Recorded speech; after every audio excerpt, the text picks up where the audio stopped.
That's good. I cracked myself up. I still haven't found my first Blanton's. That's different. I really like that. They're like together, like peas and carrots. That's funny. Sometimes accidents are good things. Peychauds or Pechaud's or Pechaud. This is not what I expected.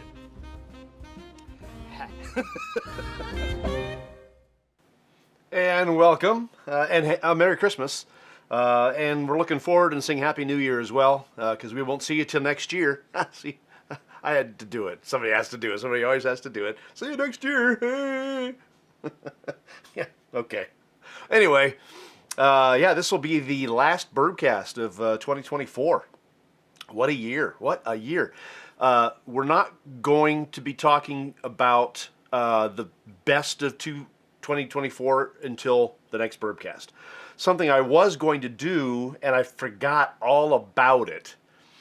I was going to talk about Adventure Distilling, Adventure Spirits up in White House, Ohio.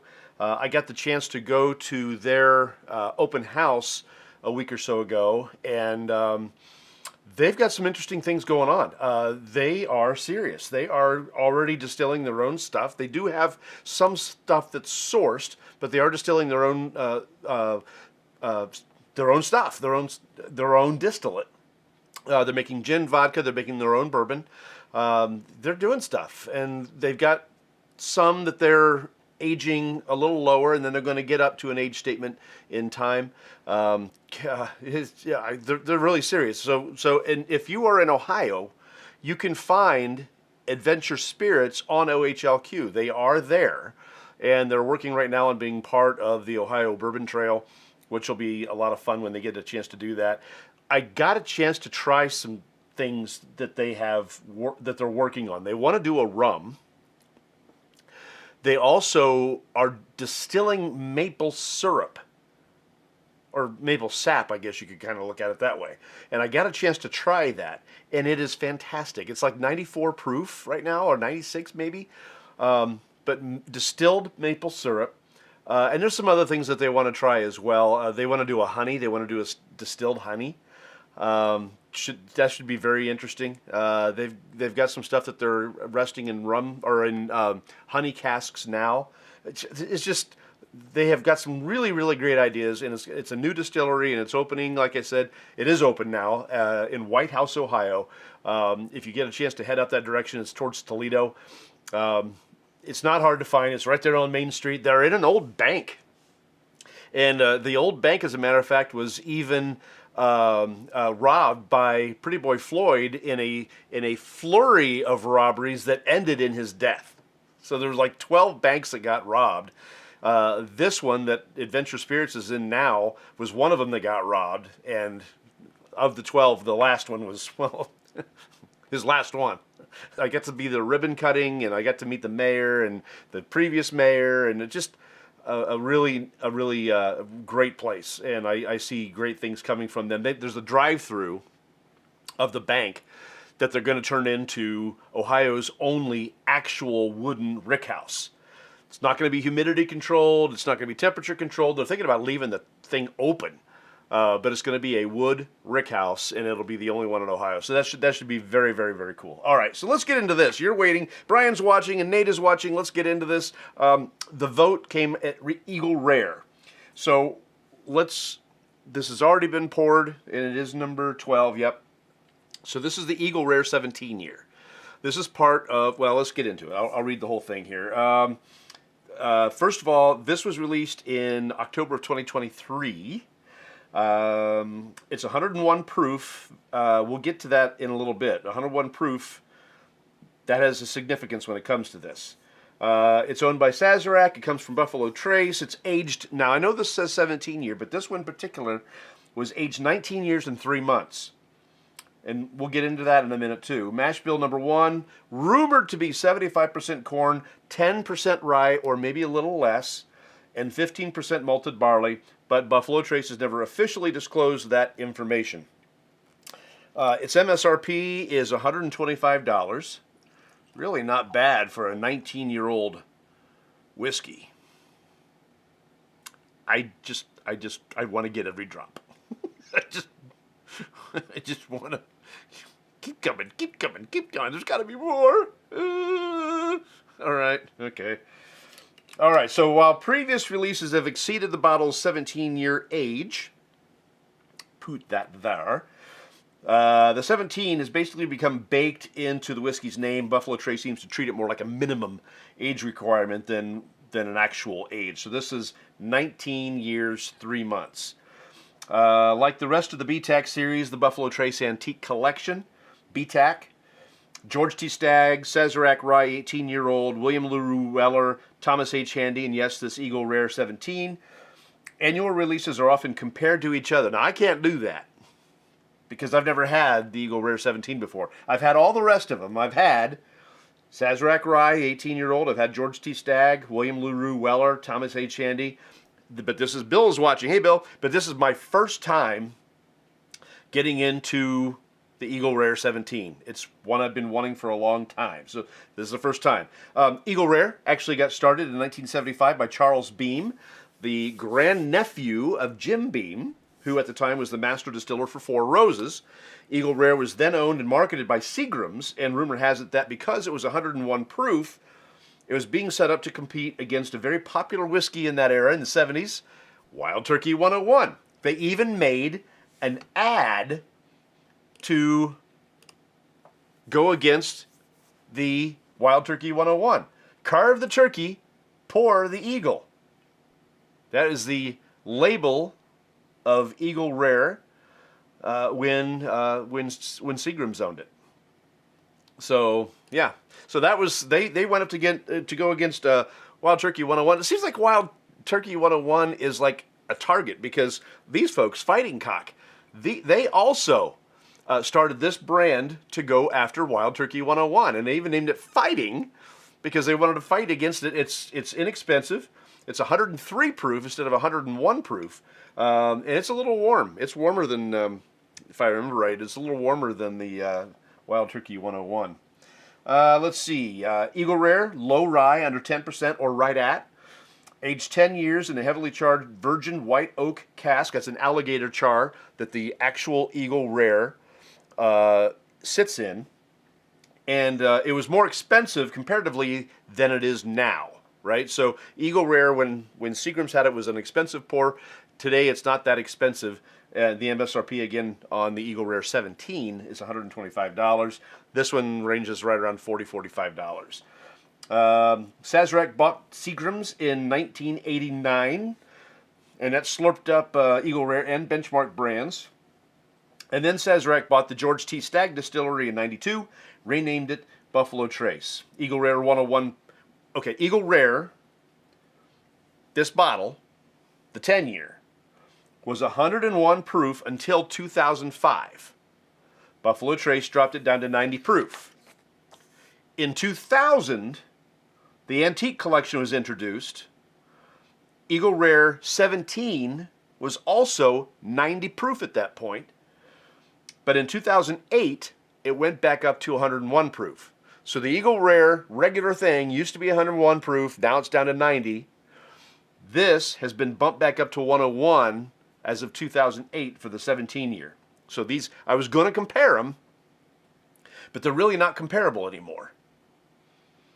This is a 10-year, this is a 19-year, this is 90 proof, this is 101 proof. I mean, they have the exact same mash bill, but you can't compare them anymore. So, hey Jonathan, how are you? I'm glad you're watching. I'm glad you're here. By the way, last year, get this. They released the 25-year, the Eagle Rare 25-year. The MSRP was $10,000. Only 200 bottles were released in the whole world. Yeah. 10 grand. I love Eagle Rare. This is, okay, so my favorite of all time is George T. Stagg. I had the 2019 George T. Stagg. I think that's what it was. It might have been, I think that's what it was, because they didn't come out with one in 2020. Anyway, the 2019 Stagg was amazing. So that's my number one pour. My number one reasonably priced pour that's kind of hard to get is Eagle Rare, the 10-year. My number one shelfer, as you well know, is the Old Overholt Rye, 114 proof. Matter of fact, my son got me one for Christmas. So anyhow, all right, let's get into this. This is all I have of it. This is one of the samples from Santa. These are samples that have been gifted to me, and this is the Eagle Rare 17. Chris is watching. Hey, Chris. Glad you're here. We're just getting into it right now. I had to do all my storytelling. Had to do the storytelling first, and now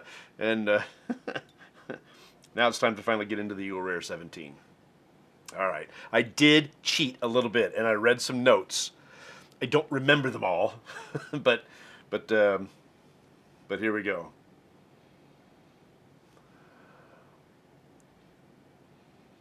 Boy, that's got some oh-ho-hoke. So one of the notes that I do remember reading is that it has kind of a black currant note on the nose. And now that I've got that in my head, I agree.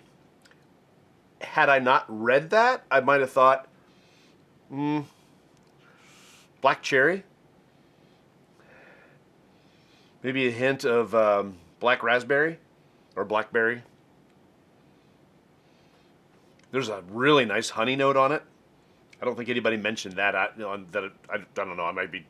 I think that's mine. I don't think it was part of anybody else's review because they always get really hoity-toity about the reviews. They've got the sampling kits. They can read everything or sniff everything ahead of time. I don't have one of those. I have to go with my own what my schnoz tells me. All right. Yeah. Oh, that's beautiful. Gosh, I really want to open that and compare. Screw it. I know they're not going to be comparable. But sometimes you just got to say, what the heck? Well, I may not be able to say what the heck. We're going to put our best effort here.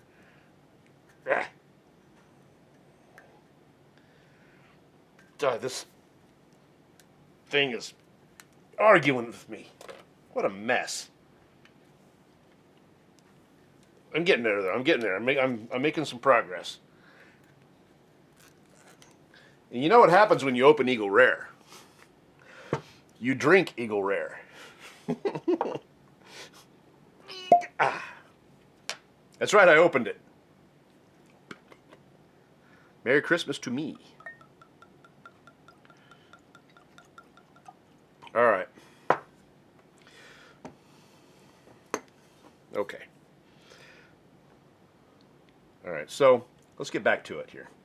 First of all, the color is very similar.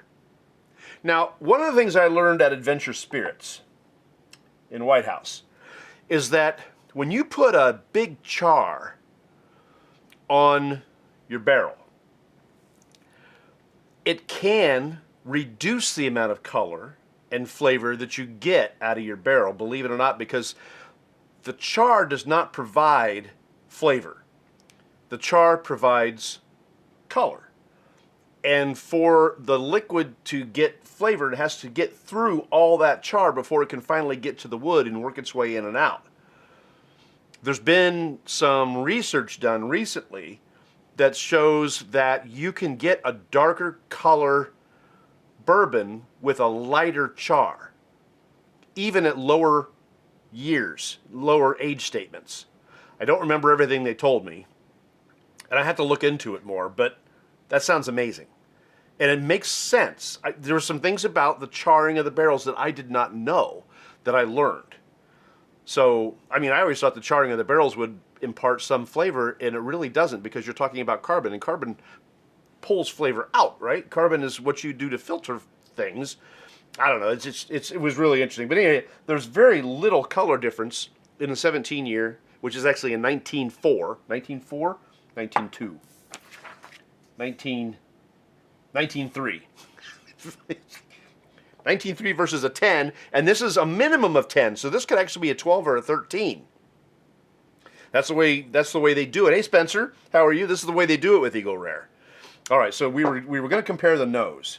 So I'm getting black currant because I was influenced by that. I'm getting some blackberry, black raspberry, call it blackberry. Definitely some honey notes, some really nice oak. The balance on this nose is beautiful. Beautiful cinnamons and just some of those typical notes. And I always like Eagle Rare because it's a little on the sweeter side. Oh, yeah. I didn't write down any of the notes that I got, but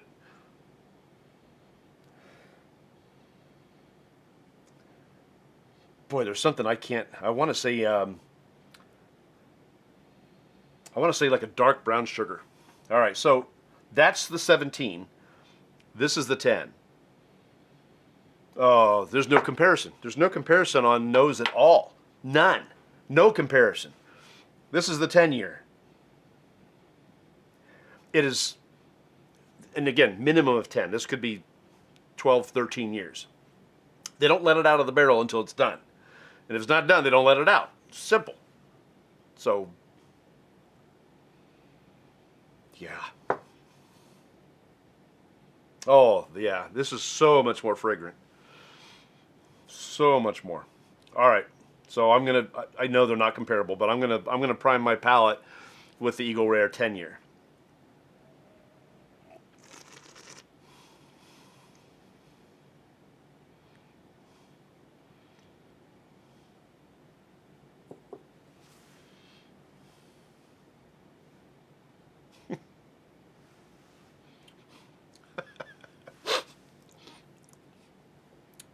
I'm waiting for it. It's 90 proof, right?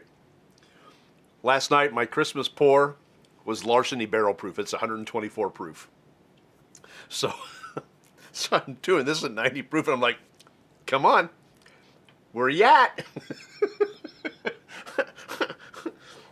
And Chris is talking. The less the char, the darker the color. The char seals the tannins in the wood. Less the char, the dark. Makes sense. It's until you learn something, you don't know something.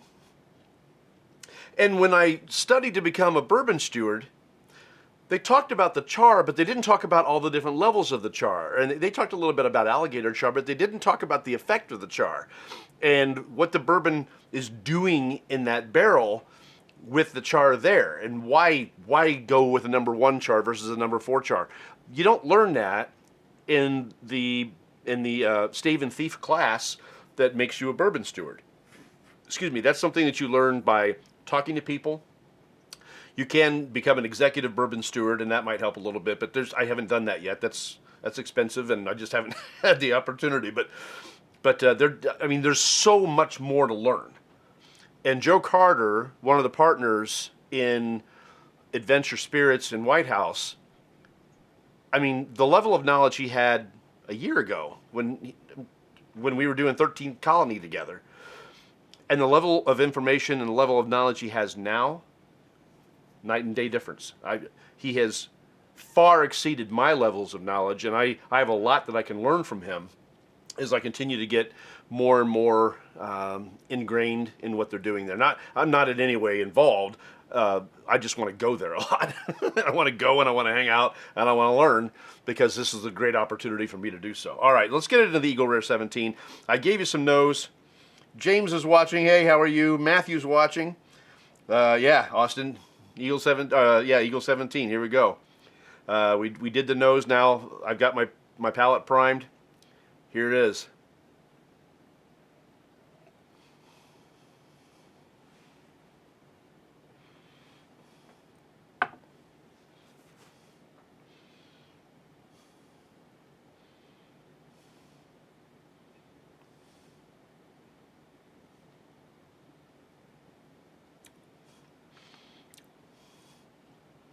Night and day. Wow. That is incredible. Sorry, dude. Wow. That may be one of the best pours I've ever had in my entire life.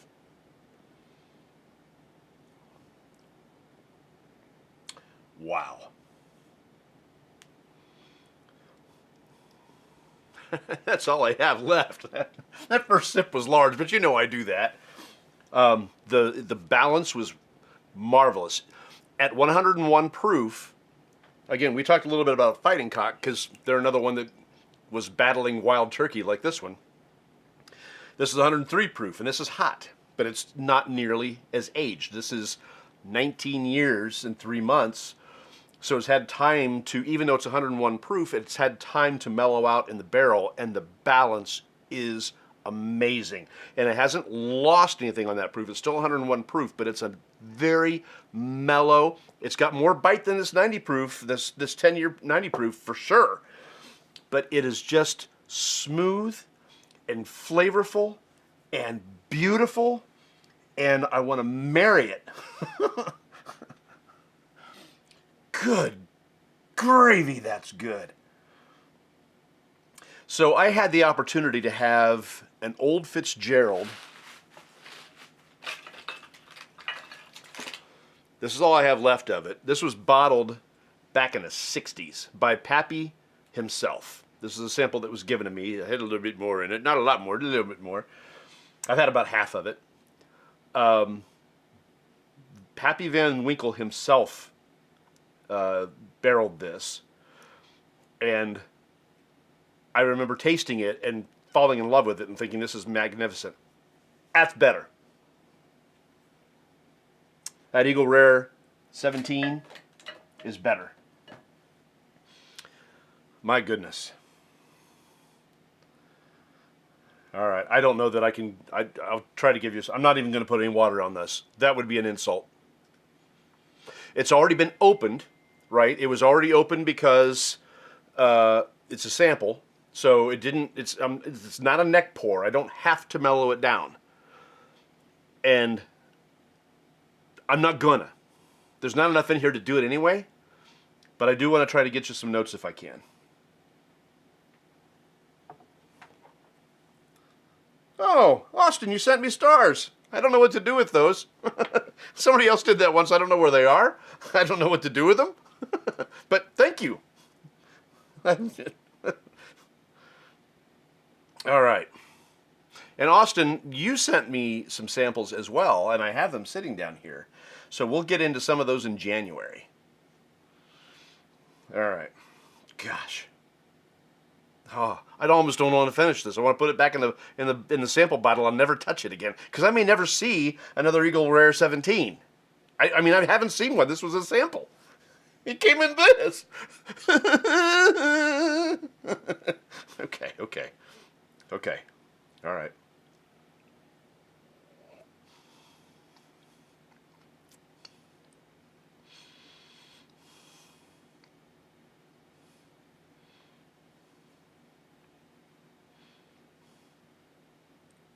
Good God, that's good. My Lord. Okay.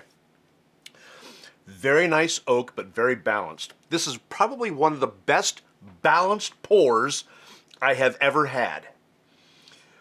The amount of heat, the amount of flavor, the amount of this, the amount of that, all those flavors, 19 years in the barrel, all those flavors coming together and just taking the time to unite, right? It's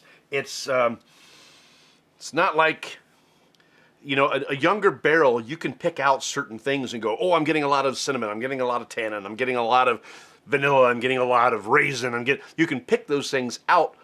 When you have something that's been sitting in the barrel for that long, those flavors tend to just meld together that much more and mellow out together. Oh. Okay. People are talking. Jeff is watching. Hey, Jeff. Randy, so I've yet to have the Eagle 17, but I've been told it's one of the worst. By worst meaning still really good, just not as good as the Antique Collection. What are your thoughts on this? Where would you rank it in the collection? Oh, my Lord. Well, so I did check out a review on this, and they said that there's a funk on this particular release that's going to set it aside. I get no funk. I have a funk meter that is off the charts. I can sense funk. I know. I was talking to a guy the other day about a bourbon that he tried and then I tried, and we were like, everybody's going crazy about it and thinking it's so great, but it's grassy as heck. It's blech. So so Woodinville is one that I really wanted to like, but the funk on it, that it's just it's not bad. It's just funky. There's some of those that use that northern rye. That it's not that Lawrenceburg rye. It's like that same. It's the rye that like a Maryland rye, or it's not even an Alberta rye. It's just, I don't know. It's something, but there's a funk to it. And they were saying this has a funk to it, and it does not have a funk to it. Maybe if I compared it to Eagle Rare 10, and there's no funk to it. How do I compare it to the rest of the BTAC? There is no comparison to George T. Stagg. It is the best pour I've ever had in my entire freaking life. That is absolutely my best pour. The George T. Stagg 2019 was amazing. The Thomas Handy, equally, well, no, not equally amazing, but also amazing. The difference between Stagg and Handy and this is proof point. Excuse me. And this has 19 years in the barrel, and that Stagg didn't, and neither did the Handy. So while the flavors on those were magnificent, the proof did beat me up a little bit on those two. This one, the proof is not. It's been sitting long enough to mellow out, and it's just perfect. You know, there's a point where it's done in the oven and you serve it, and that's this. Also in that BTAC, William LaRue Weller.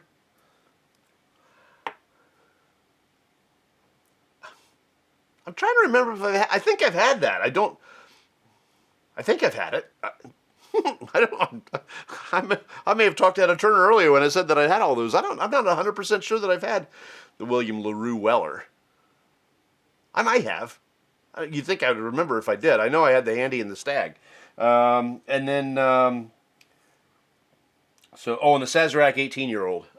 Sazerac 18, of all of them in the BTAC that I've tried, I would say the Sazerac 18, while impressive, was my lowest of the batch. Now, again, until tonight, I hadn't tried the Eagle 17. But this is fantastic. I don't know that it's fair to make it my best pour of 2014 because it's a sample, but why not? I know I wasn't going to talk about that until like next week, but if I'm including samples in the best pour of 2024, let's say 2014.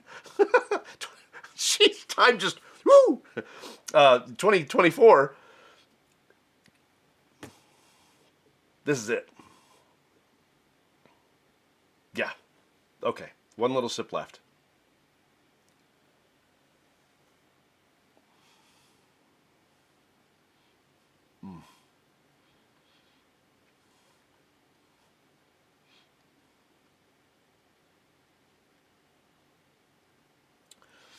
Beautiful honey note on this. Gorgeous fruit. Perfectly balanced cinnamons. Decent finish, and the finish doesn't change. It's still that same flavor all the way through. Little leather on the end. Just a little beautiful Corinthian leather on the very, very end of that finish. So, you know, who's the guy? The Ascot guy. the bourbon reviewer with the Ascot. All of a sudden, whoop. So there's things that he'll try, and he'll go into like an ecstasy on it. Roll his eyes back. The Maker's Mark Cellar Door was one, because he's always told Maker's Mark that he wanted a barrel-proof Maker's. And he was like this with the Jack Daniel's 10-year. He was like it again with the Jack Daniel's 12-year, even more so. And then he was like this with the Cellar Age from Maker's Mark. So I think there's a little bit of showmanship in what he does. Michael's watching. Hey, Michael. Yeah, Fred Minnick. That's him. Thank you, Bill. I appreciate that. Fred Minnick. I like his reviews. I like watching his stuff. But I think there's a little bit of showmanship involved. I believe him to be honest. I do. But I will tell you, there is no showmanship in me enjoying the heck out of that glass. That was mag-frickin-nificent. That was beautiful. Beautiful, beautiful, beautiful pour. The Eagle Rare 17, beautiful pour. I had been holding that one back. I didn't want to drink it, but then it got chosen by poll, and I had to. And I'm glad I did, because my gosh, was that good. Holy cow, that's so good. Gosh. Okay. So, wow. All right. So, there are going to be some changes coming for 2025. I haven't decided what they are yet. I may change the set. I may change the intro to the show. I may change some infrastructure that I've got going on. We're just going to I don't know what it's going to look like yet, and we may not do it right away. Maybe we'll get through January and then figure out what's next. But there's going to be some changes coming to the show. There'll be good changes. There'll be things that are going to be fun. I had some goals for 2024 that were not met, like going out and doing some Bourbcast in bars and different things like that. I know one thing we're going to do is we're going to bring on some guests again in 2025. We didn't do much of that in 2024, and I've got some people now that want to come alongside. They got some things for me to try.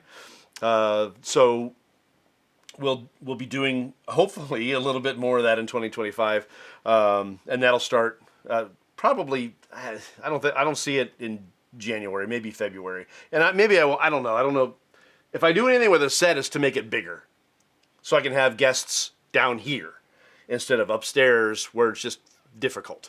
So I don't know. We'll figure it out. But anyway, Scott is watching. Hey, Scott. We're just about done. Mitchell's watching. Hey, Mitchell. I'm sorry I missed you. Yeah. So thank you for joining us. This has been an incredible Bourbcast. One of my favorites so far. The Eagle Rare 17 year is just amazing. Just amazing. I hope that you have something at home that you can crack that you didn't want to crack for whatever reason. That tonight, maybe you're inspired. You want to have that experience. You want to have that thing that goes, oh, I'm glad I did that. Do it. I've got some bottles that I've been holding on to that I've got to stop doing that. There's going to be a day where I'm going to be not here anymore. And you just can't, I mean, yeah, Eagle Rare, wonderful. It's hard to find. Yeah, it's really, really good. Yeah, the Eagle 17 is much, much better. But crack that stuff open. Share it with your friends. I wish I had bigger samples or bigger bottles that I could share that 17 with you, because, oh my Lord. Oh, jeez. I'm beside myself. Okay, so next week, we're going to just continue this series because I've got these samples here, and some of them are really good. And I'm still going to let you have your choice of what we're going to do. Obviously, the number 13, the 12 rather, the Eagle Rare 17 is done. We have an Old Fitzgerald that's an 11 year, the Elmer T. Lee. Still never tried Elmer, and now I can, but that's up to you guys. Excuse me, the Woodford Master Collection Sonoma Triple Finish, the Willet 8 year, and that got a vote this time. Somebody was interested in it. My goodness, somebody was interested in that. The Heaven's Door Sky Ranch Motel. Now, this is interesting. This is part of the bootleg series. It's an 18 year, and it sits in Vermouth Rouge casks. So, Heaven's Door, that's a Bob Dylan thing, his celebrity brand. I've had one Heaven's Door that I didn't like. There was a double-barreled, or I think it's called double-barreled. And they've changed all the name of it, all the Heaven's Doors, so I don't know what it is now. But the double-barreled is the one that I liked. I thought it was really, really good. Each of the Heaven's Door, so much heaven in my mind. Each of the Heaven's Door not only is sourced whiskey, but it's also a sourced distiller. So that makes this product very interesting. I don't know. I haven't tried this one yet. So then Angel's Envy Cask Strength. This is the William LaRue Weller. I have had this before, but this is a sample that was given to me. And then the Wild Turkey Revival. Now this is one, it's actually gotten cloudy in the sample. It wasn't cloudy before, and I haven't shaken it up. It's just been sitting here, but it's gotten cloudy in there for some reason, and I don't know why. That stuff just sometimes happens, and it can change the character of a bourbon. The cloudiness can change the character. I tasted an Angel's Envy Cask Strength that had a lot of sediment in it, and a little darker in color, and it had a very strong coffee note. Mine didn't have that sediment in it, and it wasn't darker colored, it wasn't cloudy, and it didn't have that coffee note, and they came from the same batch. So that's my conclusion. I could be completely wrong. I've been wrong many times in my life. This could just be another one. So anyway, those are the ones that we're going to be choosing from. We're just going to keep that collection. That's the ones that I'm going to be going with. I got some other ones. Like I said, I've got this is the original Watershed from 2019 that was given to me. That's a big sample too. So Watershed has changed their recipe. Watershed is an Ohio distillery. They changed their recipe, and I was given this sample, so I'll try that one of these times. This is a New Riff Yellow Leaming Bottled in Bond. So again, I mean, I've got so many samples, and I'm so grateful for all of them.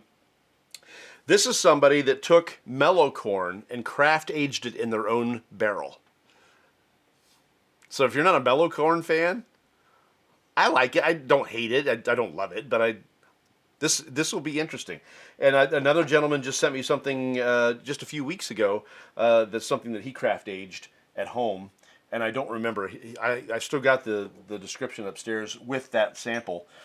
And then somebody gave me Joe, as a matter of fact, from Adventure Spirits, gave me several samples of Found North. I have not had any of the Found North yet, and the samples that he gave me are all different. And I need to get back with him and say, can you remember what differentiates these Found North before I get into them? I got to tell him. I got to ask him because I don't remember. So anyway, so I'll put a picture of these up. I will try to remember to do it tonight because I didn't do it last week until like 2 days ago or yesterday even. So I'll get these up, and you guys can help me decide which one I'm going to try next week. We won't be here for New Year's Eve. I actually got invited out today. I was going to do on New Year's Eve. I really was. I was going to do something really great. I was going to do right there the Elijah. No, where is it?